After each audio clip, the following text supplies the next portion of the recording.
ATM you were doing this morning. I know you've had lots of conversations since then, but you know, come back, what you felt, how you felt one side getting longer, one side getting shorter.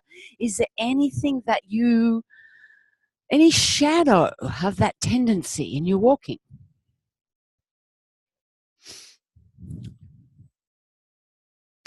Or maybe there's some other connection to the lengthening of your leg that you felt, or pathway it moves in space in relationship to yourself. Notice how your legs swing, contact of your feet with the ground. Notice where your attention is. Is it coming into yourself? Is it in what's happening around you? Is it in who you haven't said hello to? Or finishing that conversation that you had at lunch? What else can I see? Okay, so you've got something consciously. You might have grasped it, or unconsciously, but some sensation, some relationship in your walking that may or may not connect to the ATM from this morning. So, come and lie on your back.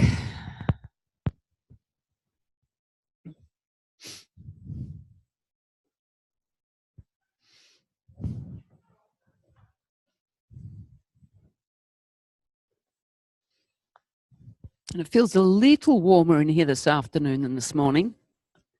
Still cold on the floor, yeah. Does it get warmer tomorrow?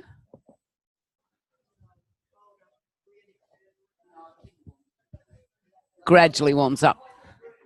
Yeah, the room.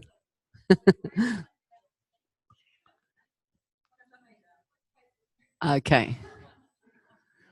It's a while since I've been in, it feels like a while since I've been in this room, and I forgot. I forgot, so. So lie on your back, please. And notice if you feel heavier after adding liquid and food into your system. Or just take a moment to sense your contact with the floor.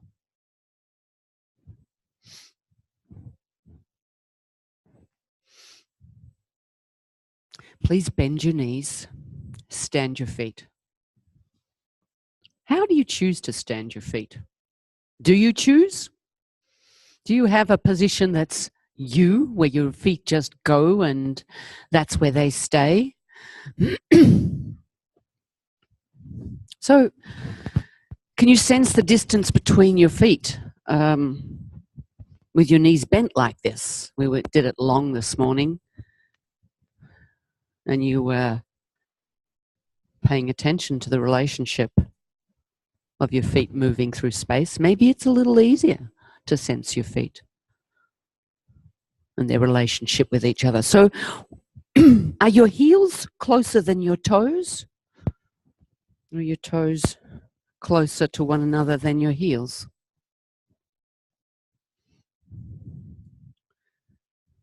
And how does the distance between your feet compare with the distance between your knees?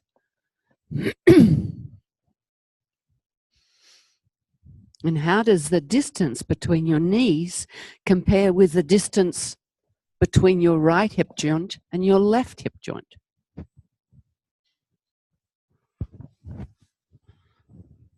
Can you sense anything about the location of your hip joints as you're lying here?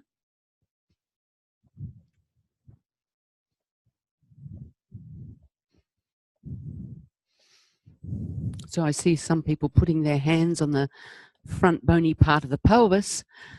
That gives you an idea where your pelvis is. Some people are rolling their pelvis. So leave your pelvis quiet for a moment and just move your right knee a little bit outward and back to the middle. And just that smaller movement back to the middle. So how do you know where the middle was? Well, at the moment we're kind of saying middle is your starting position. So you can note that by where you feel the weight on the sole of your foot, where your knee is in space relative to your left knee, relative to the floor to the right of you. So when you move your knee a little bit outward, your knee is moving in space, but the knee joint is not moving. So where's that movement happening? It could be happening in a few different places, but it's likely to create a movement in your hip joint. It could be that you move your knee outwards by rolling your pelvis. So try that. Roll your pelvis, keep your knee and pelvis in the same relationship, and roll your pelvis. So then there's no movement in your hip joint, in your right hip joint, if you're doing that accurately. Or you could do it by using your lower back. So see if you can tilt your knee outwards by doing something with your lower back. Probably need to arch it a little bit. You may even need to turn in your thoracic spine or higher up in your spine to do it. Okay, then don't do any of that and just come back and move your knee a little bit outwards and inwards. See if you can feel your hip joint. See if you can more clearly hone in on the location of your hip joint. Okay, now try moving your knee inwards a little bit.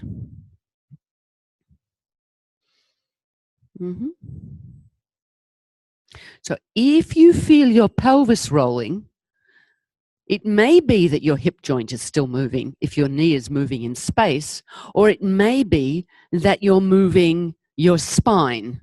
So we're just seeing, can we differentiate, do a tiny little movement of the knee in space in order to hone in on the location of where that movement is happening in your hip joint.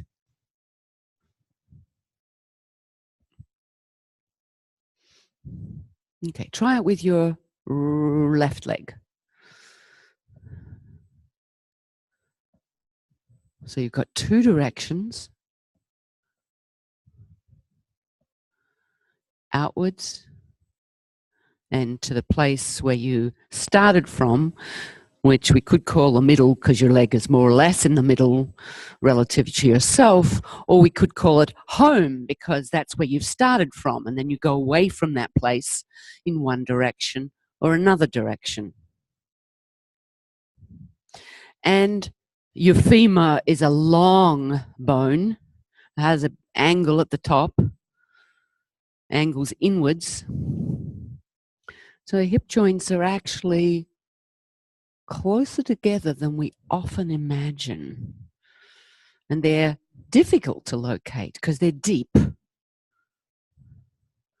and lots of large muscles around them.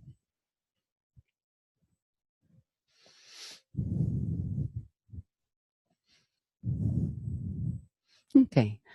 Leave that, lengthen your legs. Pause a moment.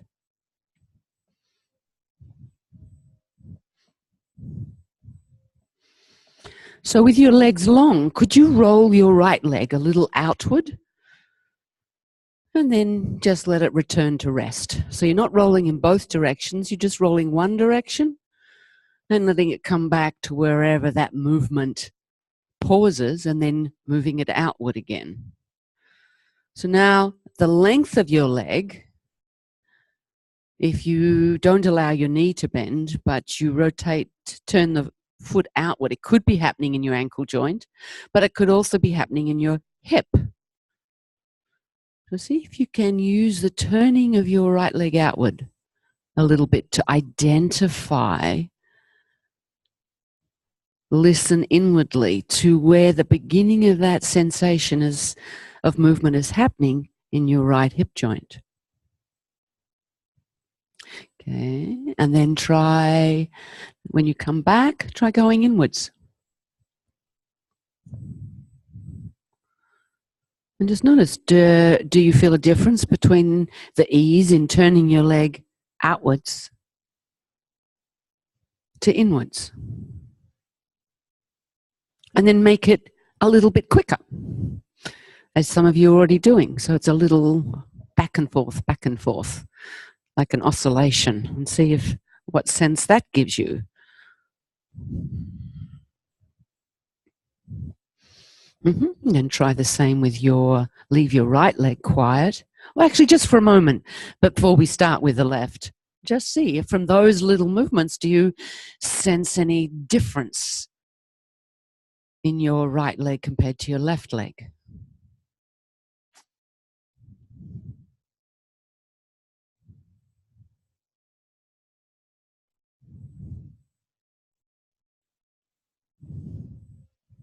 Could be, maybe there's a difference, maybe there's not. Okay, try the same with your left leg. So first of all, outwards, little movement. It's as if you shift your weight more onto the outside edge of your heel so that your toes point to the left, and then you let your leg return. Just doing what feels really easy. Following the changes in sensation of the contact of your leg with the floor, your calf, your heel, your thigh, and then in deep into your buttock.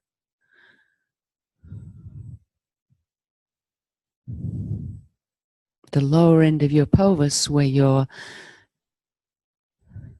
thigh bone articulates with your pelvis. Okay, and now try inwards.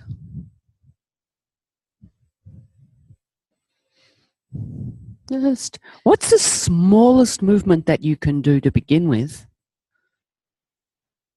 to give you some change in sensing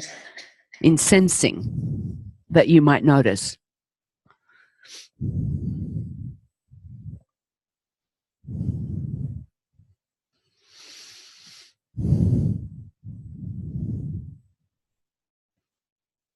Then go outward and inward. So you could say that you're using these movements to bring your attention, or to bring the spotlight of your attention to where your hip joint is in you. Not necessarily by knowledge, but by experience, sensing.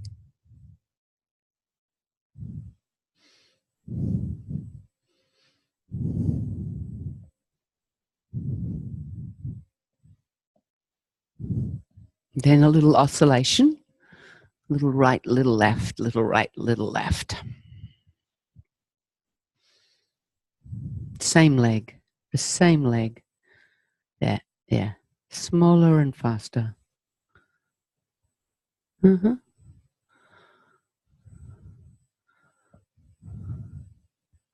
when you do that movement small and fast, you are probably creating a little oscillation that goes further than your hip joint. So you may even notice that it travels, it has an influence through your skeleton, through the bones of your skeleton, maybe your pelvis. Depending on how fast you do it or how you do it, you may even notice it in your chest or your head.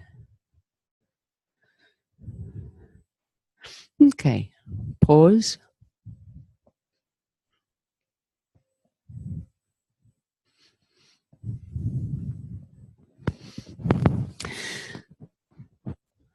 Please bend your knees and stand your feet. So see now, find where would you feel most comfortable with your feet standing now. Try a few different places, a little bit apart, a little bit closer together, a little bit closer to your buttocks, a bit further away from your buttocks. And in each position, you need to pause a moment to actually give yourself time to sense.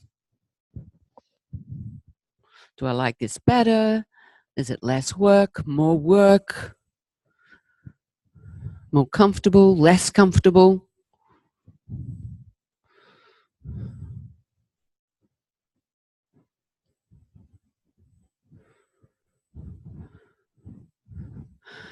So now in this position, whichever position you've chosen for your feet right now, could you make a small movement of rolling your pelvis backwards and forwards? So when you go forwards, your coccyx will go down towards the floor. Your lower back will come away from the floor a little bit. When you tilt your pelvis backwards, the coccyx, you rock on the sacrum, roll on the sacrum so that your coccyx lifts. And your lower top of your pelvis and your lower back moves towards the floor.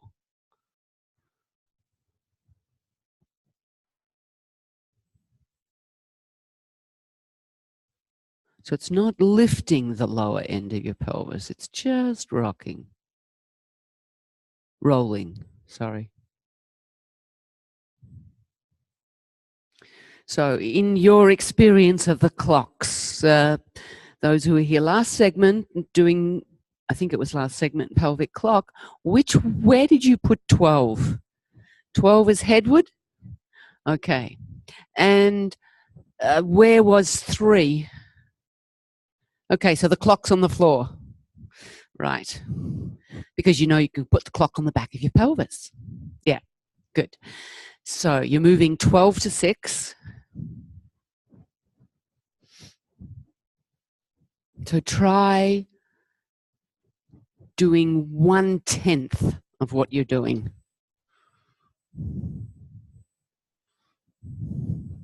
I should have said 1/7 because usually when you say an odd fraction, it requires more attention. If you're paying more attention, it's possible that you're listening to yourself more accurately. Possible, not necessarily so. Okay, pause in the middle. Then could you move your pelvis 3 to 9? And how do you do that? What do you do it with?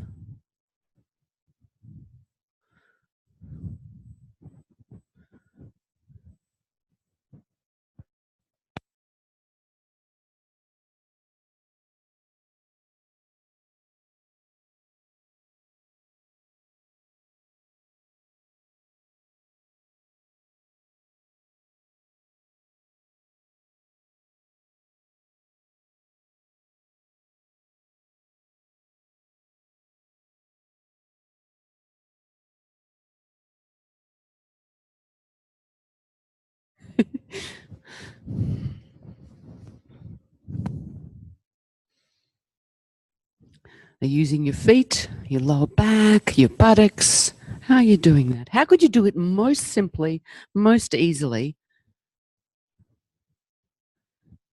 in a way that you could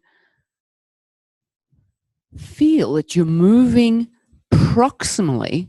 You're using the muscles of your pelvis, your lower back, your abdomen, and your legs are quiet, so that you might sense your hip joints in a different way.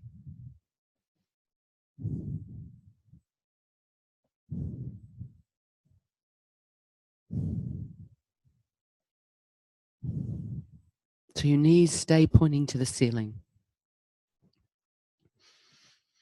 Okay. And now a few times put that together. So the knees, as much as you can, stay pointing to the ceiling. Excuse me. You see if you can keep your knees to the ceiling. That's it. Yeah, tiny. Don't even, you could do less. Do less. What a novel idea. Less. Why do we do less? Why do we do smaller? To feel more. That is correct. And tomorrow we'll talk a little bit more about exactly why or how come. But if you do big, you will engage your way of doing that you already know how to do, which bypasses the opportunity, can bypass the opportunity, often bypasses the opportunity to notice how you're doing what you're doing. But instead, your central nervous system has executed an automatic response to an idea you have that may or may not be what you intend to do with what you're doing here and now. So could you join up those hours and make a very small clock? Circle around the clock. But it can be a small clock.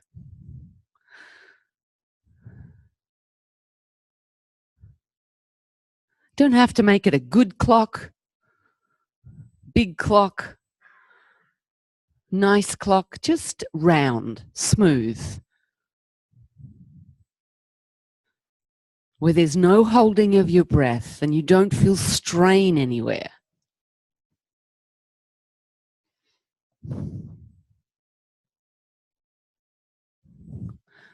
And I'm not sure whether some people are doing such a tiny clock that I can't, circle that I can't see, or whether they've gone into that post-lunch nap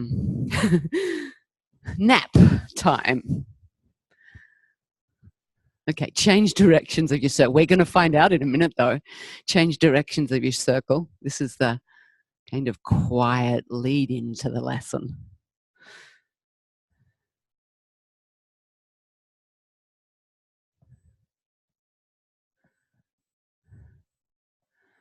Okay. Alrighty, rest a moment.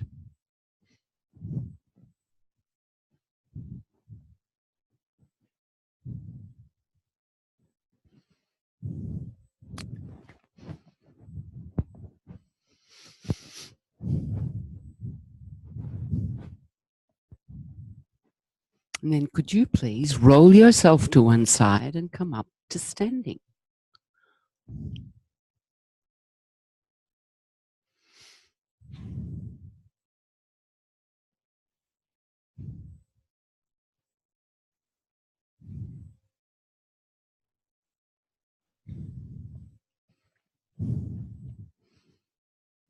So most of you will remember the lessons you did on 4 points.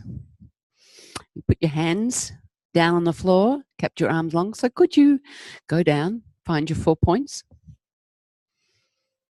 Put your hands on, spread your feet, put your hands on the floor.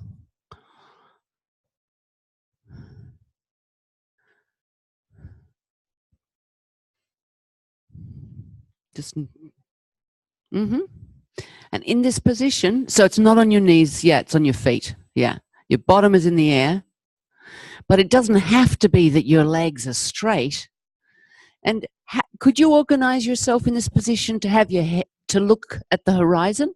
Just, it may not be a possibility, so don't force it. Just see, just find out. And then, but with your bottom in the air and your heels on the ground. So if you want to spread your feet more, you want to spread your hands more, that's fine. But then how could you begin to orient your eyes to the horizon in this position? It may not be possible, but Phil, Moshe had this lovely term. He'd say, what would you need to cut? What would you need to cut to allow you to do that? I mean, it's like, where would you like a surgeon to come along? But it's, I mean, it sounds ghastly, but sometimes it feels like that for people. And it can help you locate that place. Okay, stand up again. So you might be pleased we're not going to do 4 points, but could you put one hand on the floor? You choose which hand. So 3 points. And just see, do you like that better? Is it more comfortable? Or not? How can you orient your head, your eyes forwards? Okay. And then come back up to stand. Could you breathe? Breathing, what's that? Try the other hand.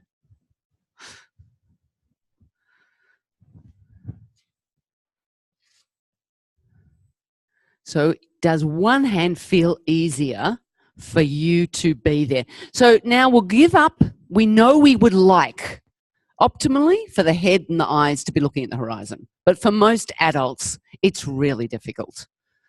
All right? Or creates a lot of strain in one place. So we're going to let go that constraint. So try putting the hand down that you just had, whichever it was. And let's just one hand. The other hand could go behind your back, perhaps, or hang or whatever you like. So one hand. Yeah? Okay. Now could you walk forwards like that? One hand. One hand, 2 feet. And just notice what that's like. Okay. Stand up. Turn around. And put the other hand on the floor. And walk back where you came from. And just notice, is it easier? So it's likely that one hand will feel more clearly, or not so clearly, a little different. Yeah? How many people feel a clear difference? Okay, how many people not sure? Okay, if you're not sure, you can put the right hand down. The other people, no, just choose one. No, I'm not going to do it that way because I'll confuse myself. So you choose one, and everyone choose one, but the more comfortable one if you know it. Put that hand on the floor, and this time you're going to walk backwards.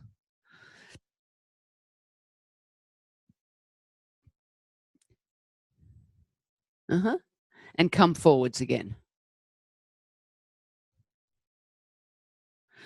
Stay somewhere just stay still for a moment. And could you lift your hand and put it down? Put it down. So some people lift by bending the elbow. Keep your limb as straight as you can when you lift it. So lift it and put it back down. So it's not going to the ceiling, it's just coming away from the floor. Yep. Okay, then leave your hand down and lift one of your legs. Lift the left leg. Put it down. Several times.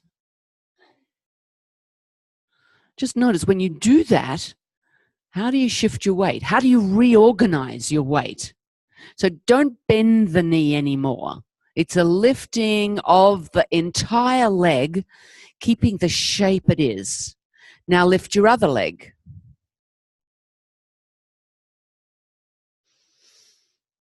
Now, if you hold your breath to lift, don't lift. Okay, stand up and have a rest for a minute.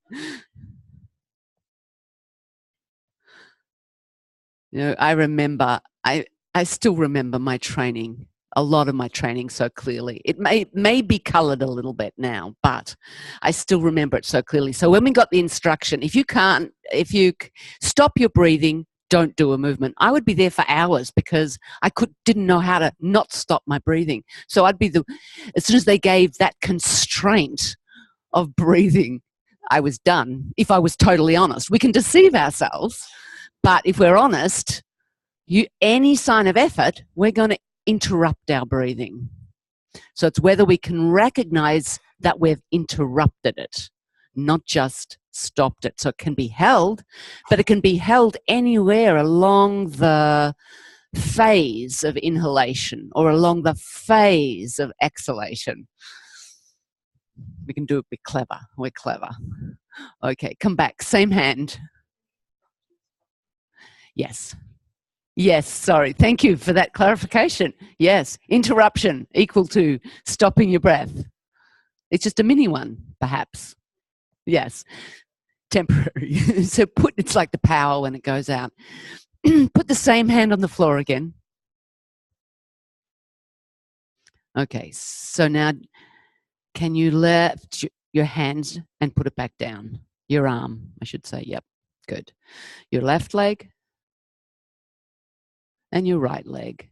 So as you're doing this, even if you can't do it, you're feeling the degree of difficulty or the degree of ease, so that you might notice that one is easier than another.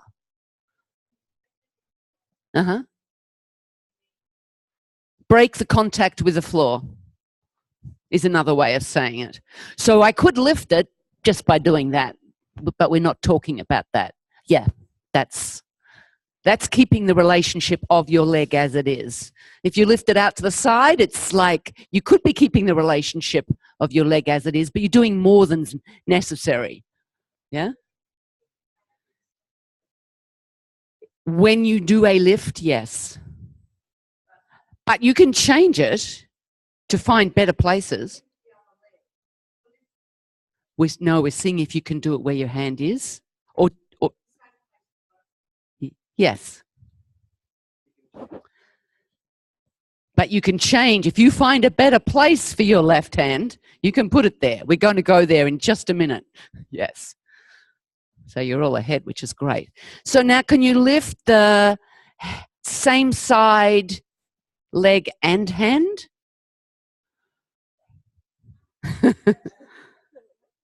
So the hand that's on the floor, no, the hand that's on the floor. So if it's your left hand on the floor, you're lifting your left leg and your left hand and put it down. Just see what that's like. And then try lifting your hand and the opposite foot leg. Okay, then rest a moment. You can rest however you like. Rest in standing, rest in sitting, rest. Dizzy. Or come up slowly if you've been down there, or if you know you get dizzy. Aren't you glad we didn't start with this ATM? And it's helping your digestion. I was going to do another ATM, but then I decided, no, I might go to sleep. So, so please come back up to standing. Same hand on the floor. Begin to walk backwards and notice what combination of lifting your hand or your foot do you use. Do you lift the same side? So we've done each of them just a moment ago. Do you do the same side hand and foot, or do you do the diagonal? If you can, better to be on the flat of your hand or the knuckles of your hand or an ape hand. But fingertips is not a weight-bearing hand. So it's going to feel, not necessarily to your conscious mind, but to your nervous system, unstable, precarious. I want to lift. And no, sorry, go forwards and see what do you do. Do you do the same pattern? So some people are doing, one step of each. That's clever.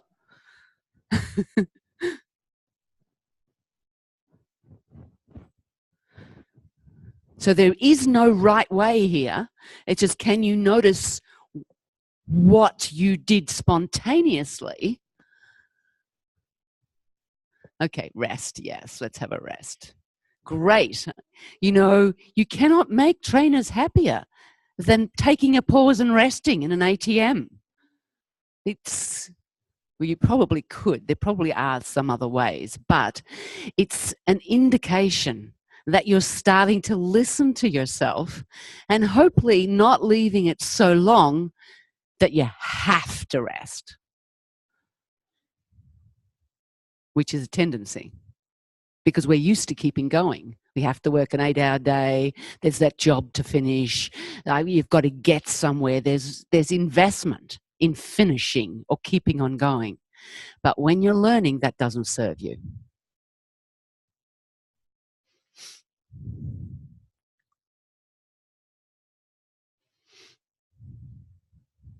Okay, come back up.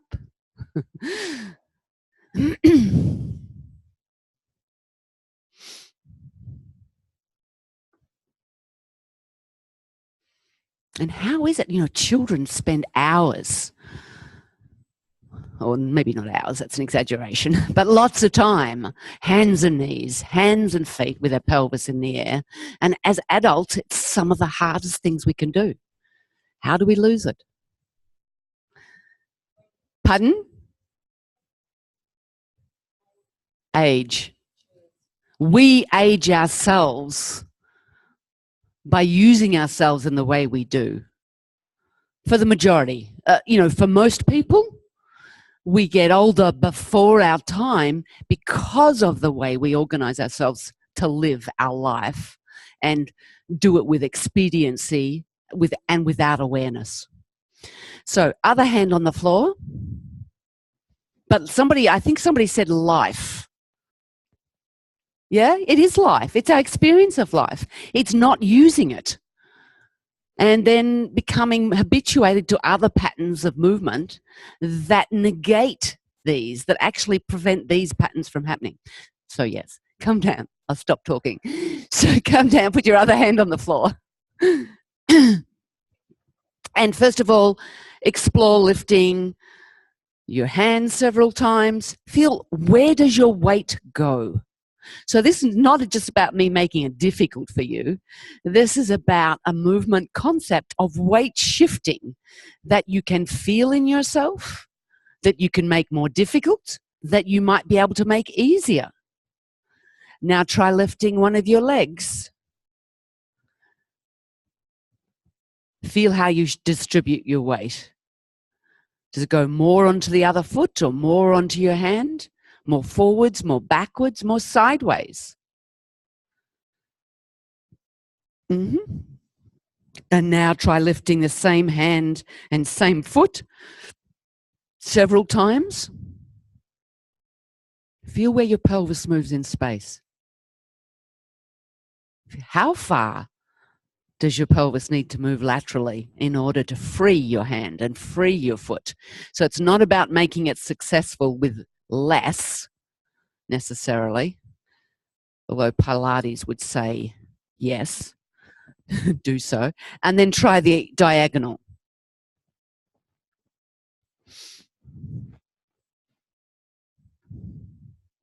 Can you breathe? And is there a way of using your pelvis that could help you breathe, a direction for you moving your pelvis in? Okay, pause a moment.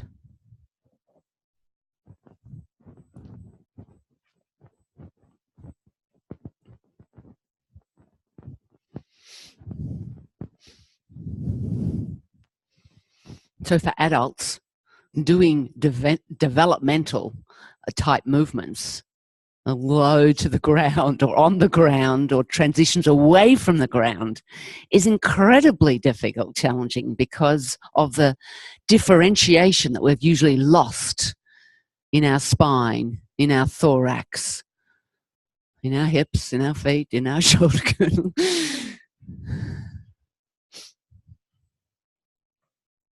But it's there. So come back up again. So you're doing your second choice hand now, walking backwards and finding out, how do you do it?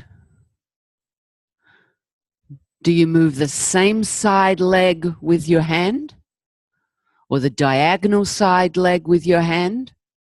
Or maybe you do 1 foot, 1 foot hand, 1 foot, 1 foot hand.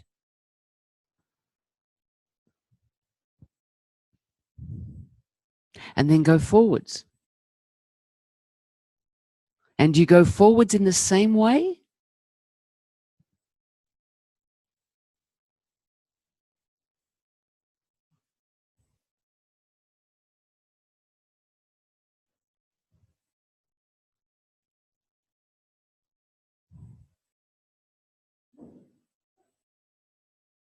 Okay, now stand and rest in standing. It's warming you up, huh?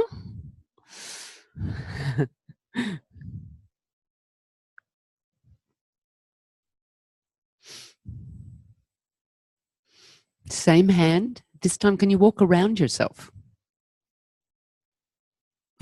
So you walk in a circle with one hand and 2 feet. And find out, with the intention, how do you shift your weight? How do you locomote? How do you move around yourself with one hand? Obviously, your hand will need to shift at some moments. And notice which direction you're moving in. No, the hand does not need to stay in the same position. You only get a certain distance. But you might try both ways because you'll do different patterns probably. Change directions.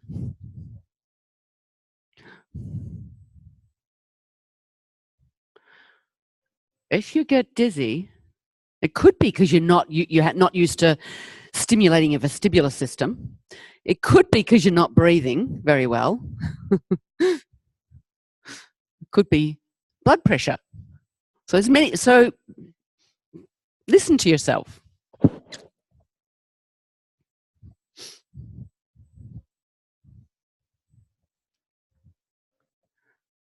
Okay, rest. What did you find? Rest and talk to me. What did you find? Easier to do it quicker? Can you show us? Yes! Yeah.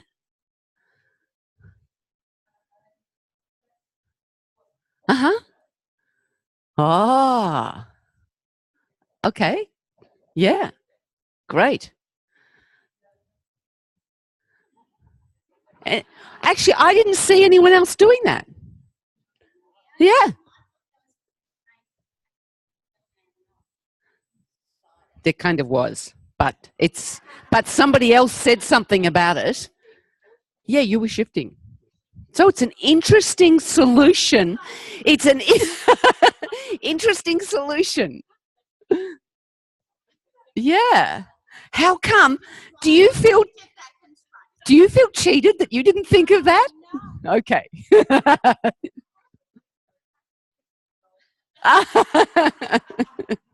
Well, Moshe says, once you know what you're doing, you can do anything you want. Anyone else come up with a pattern when you were walking forwards or backwards? Yeah. Easier to go backwards? Yes. Uh-huh. Guess what? Babies do too. So that's a plus. More baby-like than that. And which way did you do it? Did you do it diagonal or different on each side? Yep. Yep. 4 different. So different on which hand was down, going forwards and backwards. Aren't we clever?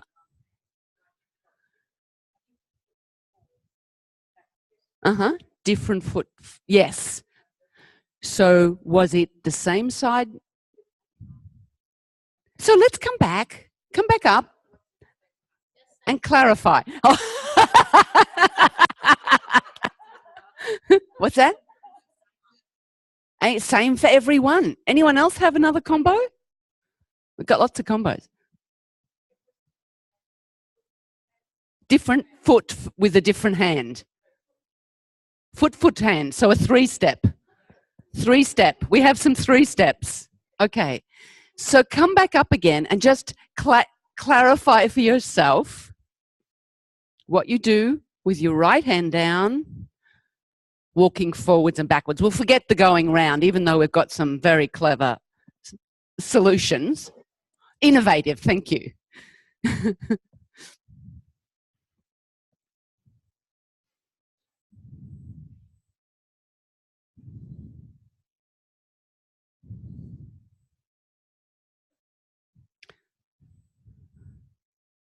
So you're clarifying for yourself your pattern, going backwards with one hand and the same hand going forwards, and then backwards, then the other hand going backwards.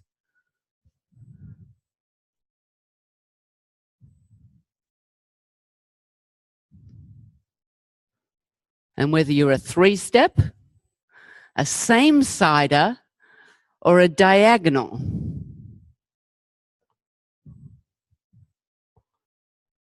Everyone, you lost, Chloe? So that's a three-step. Do you hop? Maybe you've got a two-step. Okay, that's another one. Great. Another solution. Can you do it the other ways? Okay, so you had your way and you got the other way possibilities. All right, rest a moment. They can be anything. So is anyone who's not tired from doing this? Yeah? You not tired? Yeah, the boys didn't look like they were tired. That's why I'm looking over there. So I'm wondering, could we have a look at you guys? All of you. Company. So that means you're going to want to come over here and either stand with me or stand at the other end. Okay? So maybe you could get a little bit closer.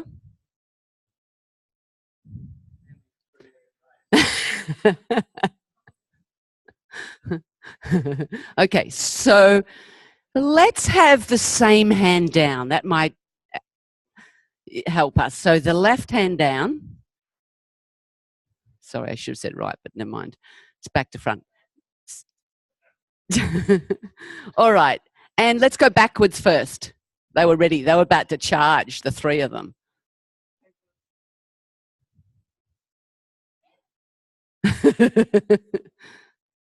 So look at Narayan, yes? So he is moving his left foot and hand together. And Raymond moves his left side first, but moves them separately. And Kevin, I need you to do yours again for me. Together. Or similarly, close together. Okay, now let's go. Yeah. Do you want to rest? Stand up? A rest for a moment?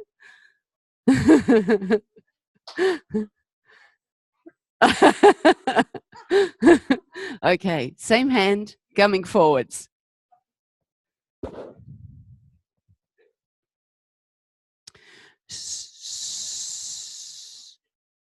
Yep. Don't let it be different if it's different, because often it is. So now Raymond's doing a diagonal, but one at a time. Kevin's hogging another lane and changing where so he's got a lot of turning in his upper body. And here we've got a beautiful orangutan.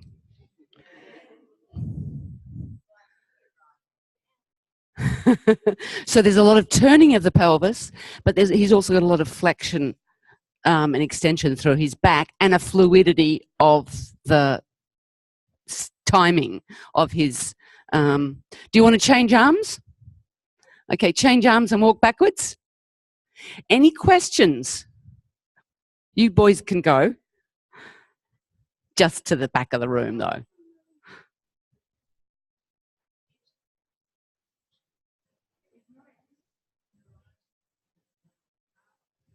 So there is a moment, you'll see there's a moment where Lorian weight bears on his hand. But he doesn't. And it's always with the diagonal foot. Yep. Kevin, not so much. He's not weight bearing a lot through his hands. And Raymond, so he's using his legs, his back a lot to hold himself up. And Raymond, intermittently. Is that the question, or did you have another question? Yeah. Weight bear, where you felt the weight. Yes. So, yes.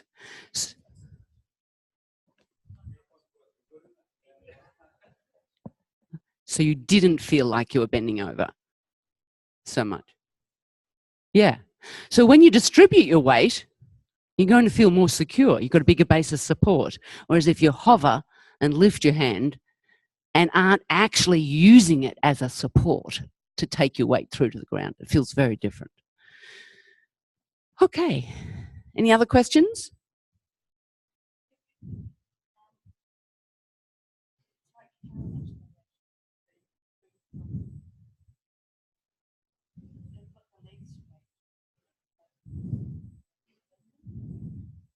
So I'd say it's very different. One of them is tending to straight legs, but the other two not. That's okay. So we're looking at what they're doing. So we're finding out what's possible, and you've heard lots of other options that people have been doing, and we're just looking at a couple to see what happened. But now, thank you very much. Service to learning, and you can go and lie on your backs.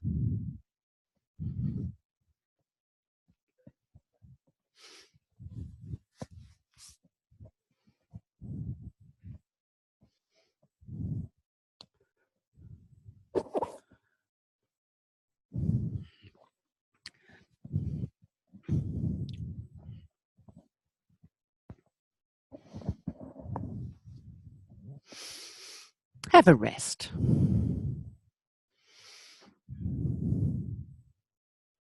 Or maybe you feel enlivened. ATMs can do that, even if they're challenging physically. They can be enlivening.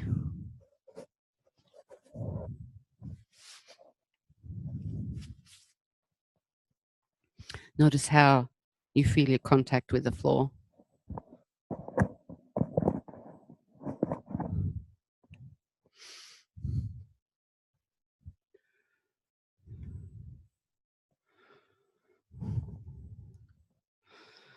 How much of your pelvis is in contact with the floor? Or where on the back of your pelvis do you rest? Is it closer to your coccyx or your sit bones? Or is it more in the direction of your top of your pelvis? The back.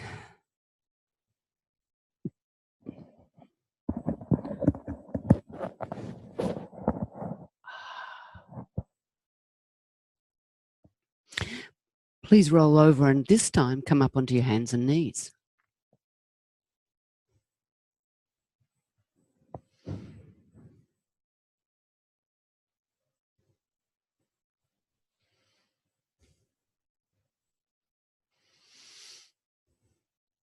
So what do you think might come next?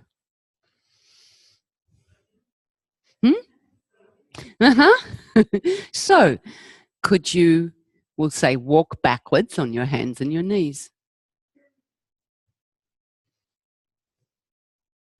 How do you do it? So go slowly enough, maybe even slow motion to begin with, which may change the pattern you use, so that you can feel where you shift your weight to before you lift a limb. Because this is what, if you want to be able to assist somebody with a balance problem or a child crawling, you need to understand the components that are necessary for locomoting this way.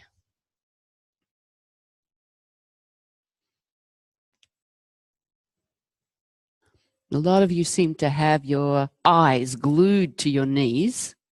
So see if there is anywhere else that you could look, forward, sideways, upwards. Maybe it's a bit easier to have your head looking forwards on your hands and knees.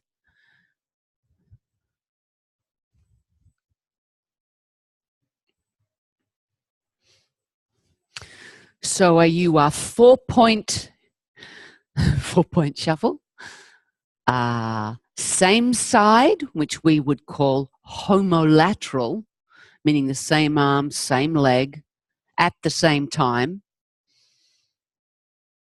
or diagonal means opposite leg, opposite hand, forwards and backwards together. Different backwards and forwards, it often is. Do you know what the diagonal shifting of weight is called? Cross-lateral is one, it's almost, but contralateral, yeah. That's the more common. Cross-lateral is used by methodologies that tend to do patterning, I think, a little more than the contralateral term.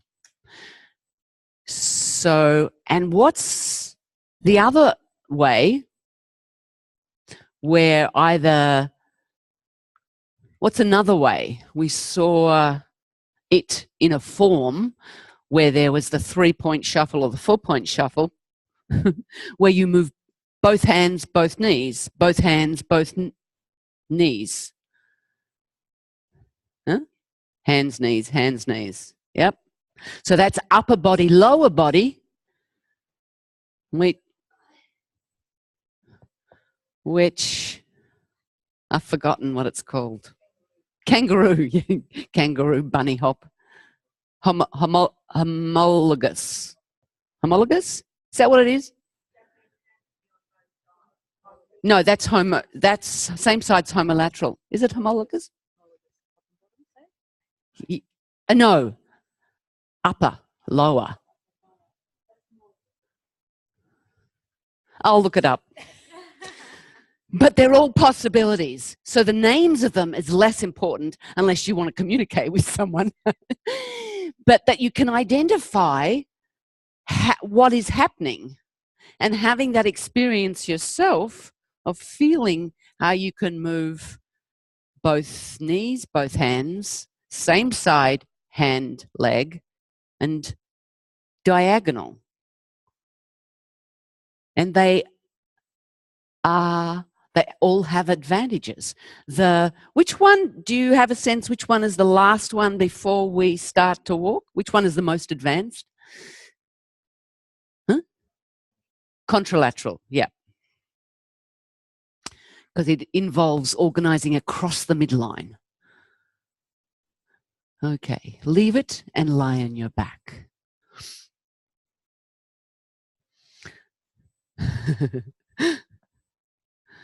Inventing new ways, Raymond. Great.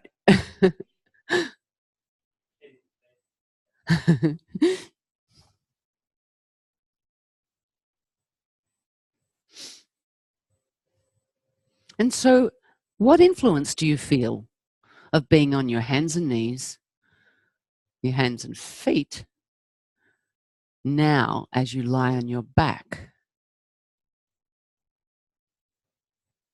Is there any after effect of what you've been exploring? Or some change in relationship? Some change in contact? Something got heavier, something got lighter, something clearer, something less clear?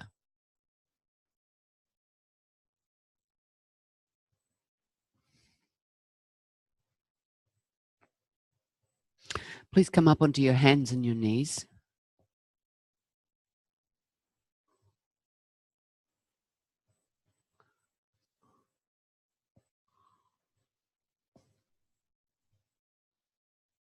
First of all, pay attention to the distance between your hands, the distance between your knees, and the distance between the hand and the knee on the same side.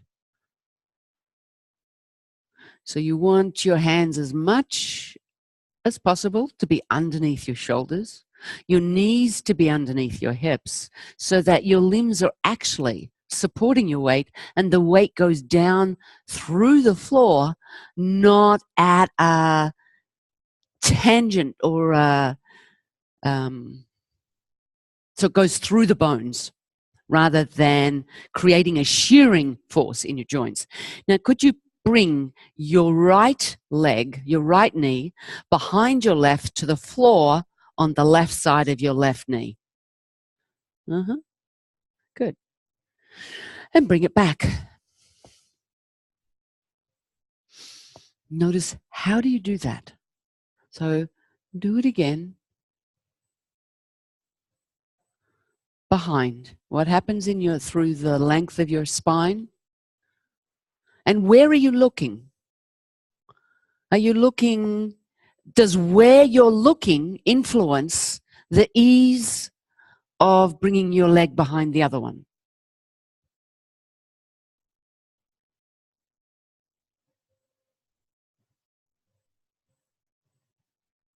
Because try freezing your head, freezing your eyes. Don't change the position of your head in space at all.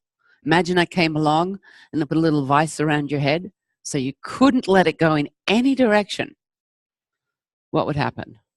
Could you get your foot to the floor on the other side of your knee? No, you moved. Okay, so then let your head be free. And the next time your right knee is to the floor, to the left of your left knee, stay there and see, which knee are you leaning on? Which knee is your weight on? The right one? How many are on the left one? There you go. So move your pelvis left and right and notice which leg feels like it can more easily be vertical. It could be you could be standing clearly on your knee with your femur vertical. Yep.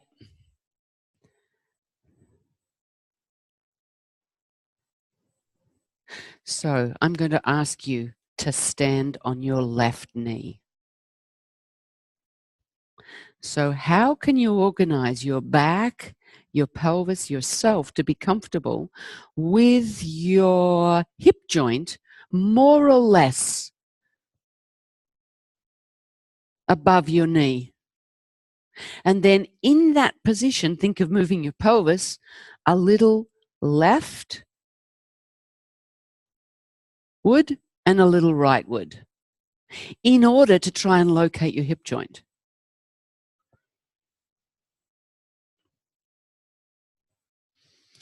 And let your lower leg lie on the floor. Yeah, so if you hold it up, it'll be more difficult to sense something. All right. Pause. And now move forwards your pelvis a little bit, forwards and backwards.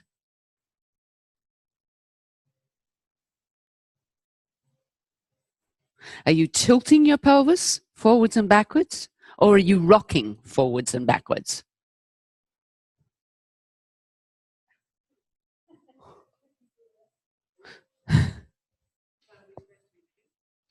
I didn't say, I asked you, which one are you doing? So now, keeping your weight on your left knee, this will clarify it for you, I think. Can you make a circular movement with your pelvis around your left hip joint?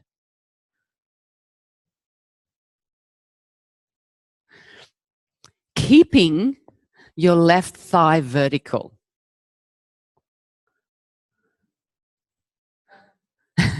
So it means that so vertical means if you dropped a plumb line, So your weight's on your right knee. Can you do it on your left? Yeah. See how much more vertical, and I just figured that you were on the other knee. Yes.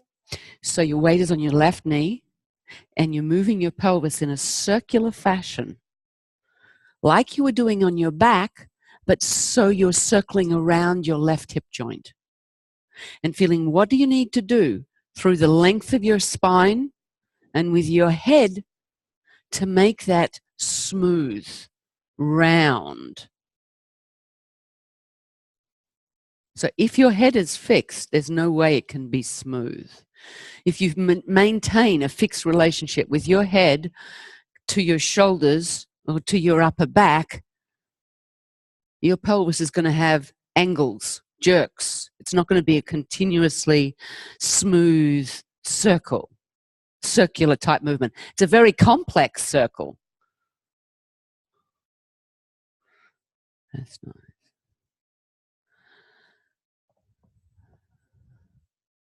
Now you must be starting to get into it, because I just felt myself breathing.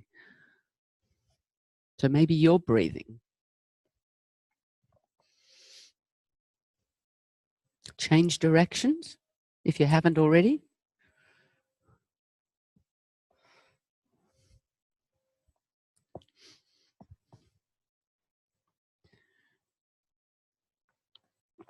And what is the, pardon me, what is the head of your femur doing? So while you're circling your pelvis, can you locate the head of your femur, the ball of your femur that you're moving around? Doesn't have to be a big circle, you're just looking for smoother. Okay, leave it, lie on your back and rest.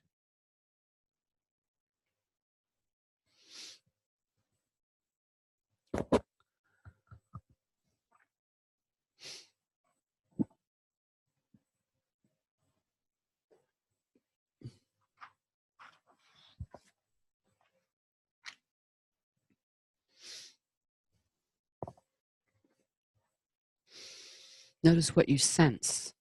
The left side of you, the right side of you, your left hip joint.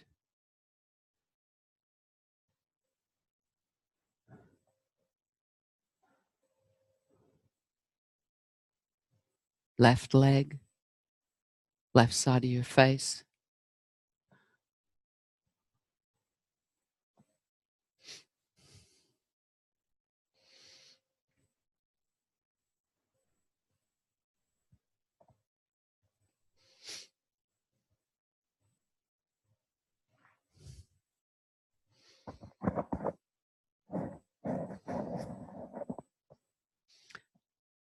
And then roll yourself back up to sitting.